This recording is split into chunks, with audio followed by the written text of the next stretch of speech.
Dalam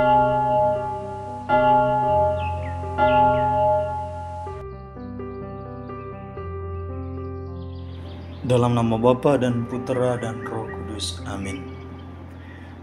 Bapak Ibu, saudara dan saudari yang terkasih, selamat berjumpa kembali dalam program Gema Paulus edisi Kamis 9 Juli 2026 bersama saya Diakon Armando OFM.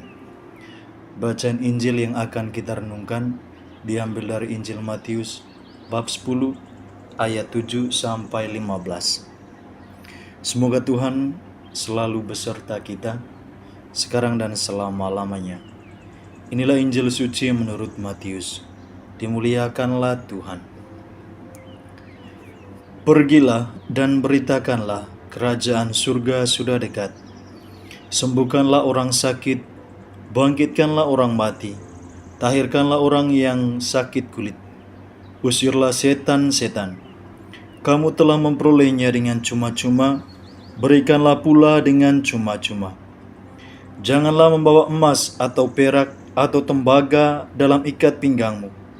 Janganlah membawa kantong perbekalan dalam perjalanan. Janganlah membawa baju dua helai, kasut atau tongkat, sebab seorang pekerja patut mendapat nafkahnya. Apabila kamu masuk kota atau desa, carilah di situ seorang yang layak dan tinggallah padanya sampai kamu berangkat. Apabila kamu masuk rumah orang, berilah salam kepada mereka. Jika mereka layak menerimanya, salam damaimu itu turun ke atasnya. Jika tidak, salam damaimu itu kembali kepadamu. Apabila seseorang tidak menerima kamu dan tidak mendengar perkataanmu, keluarlah dan tinggalkanlah rumah atau kota itu, dan kebaskanlah debunya dari kakimu. Sesungguhnya aku berkata kepadamu, pada hari penghakiman, tanah Sodom dan Gomora akan lebih ringan tanggungannya daripada kota itu. Demikianlah sabda Tuhan. Terpujilah Kristus. Bapak, Ibu, saudara dan saudari yang terkasih dalam Kristus, Pace Ebene. Hari ini kita mendengarkan sebuah perikop yang sangat kuat tentang esensi dari seorang murid Yesus. Yesus memanggil para muridnya lalu mengutus mereka. Ada 3 instruksi utama yang Yesus berikan dalam amanat perutusan ini. Pesan yang harus dibawa, tindakan yang harus dilakukan, dan gaya hidup yang harus dijalani.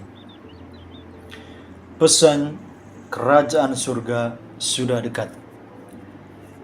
Tugas pertama kita bukan berdebat tentang teologi yang rumit, melainkan mewartakan bahwa Allah itu dekat. Kerajaan surga hadir ketika ada kedamaian, keadilan, cinta kasih, dan pengampunan. Kehadiran kita di tengah keluarga, tempat kerja, dan masyarakat seharusnya membuat orang lain merasakan, Tuhan itu nyata dan Dia dekat dengan saya melalui kebaikan orang ini. Yang kedua, tindakan. Kamu telah menerima dengan cuma-cuma, berikanlah dengan cuma-cuma.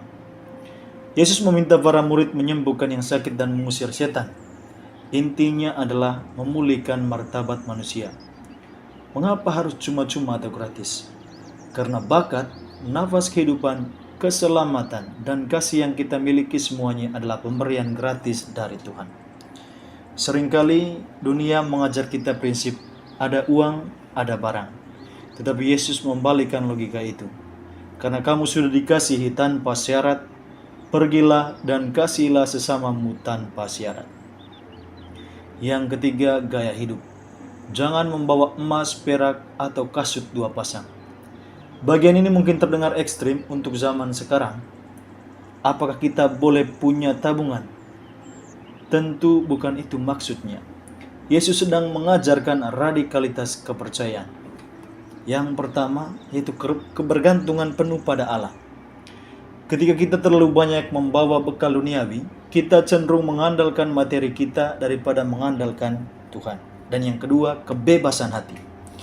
Yesus yang membawa terlalu banyak, murid yang membawa terlalu banyak barang bawaan akan lambat bergeraknya.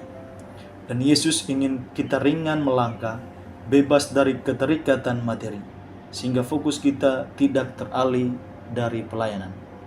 Saudara-saudara yang terkasih, Pada akhir perikop, Yesus mengingatkan bahwa tidak semua orang akan menerima kita. Ada kalanya kebaikan kita ditolak, disalahpahami, atau diabaikan. Dan apa kata Yesus? Kebaskanlah debu dari kakimu. Ini adalah pesan psikologis dan spiritual yang luar biasa. Jangan simpan sakit hati, jangan pelihara kepahitan, dan jangan biarkan penolakan menghentikan langkahmu untuk berbuat baik. Kebaskan debunya, maafkan mereka, lalu melangkahlah maju ke rumah berikutnya. Mari kita mohon rahmat kepada Tuhan agar kita dimampukan menjadi utusannya yang membawa damai bagi siapa saja yang kita jumpai. Semoga Tuhan memberkati kita dalam nama Bapa dan Putra dan Roh Kudus. Amin.